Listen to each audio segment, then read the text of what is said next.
Dans ce camp de réfugiés palestiniens à Bethléem, en Cisjordanie occupée, personne ne se sent chez lui. Après la création de l'État d'Israël en 1948 et pendant la guerre des 6 jours en 1967, plus de la moitié de la population palestinienne a pris la route de l'exode à l'étranger ou dans les territoires palestiniens. Depuis l'occupation, Israël a offert des emplois aux jeunes et Abdelkader, 96 ans, redoute que beaucoup ne voudront plus travailler sur leurs terres ancestrales.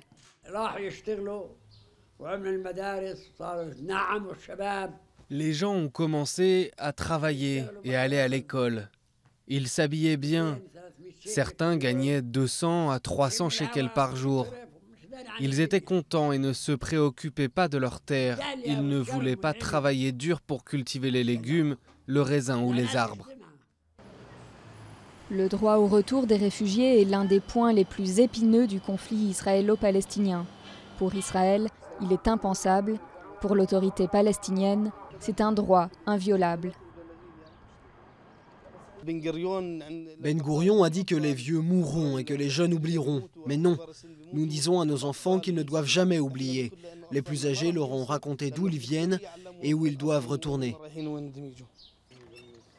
Mohamed fait partie d'un groupe de jeunes qui retapent un autobus d'avant 1948 pour préserver la mémoire de l'exode.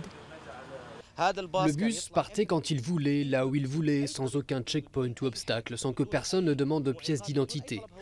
Aujourd'hui, le voyageur palestinien qui veut se rendre de Ramallah à Amman doit avoir dans son sac 6 documents et il doit changer de bus en fonction des checkpoints. Ce bus et les Palestiniens attendent de retourner sur leur terre.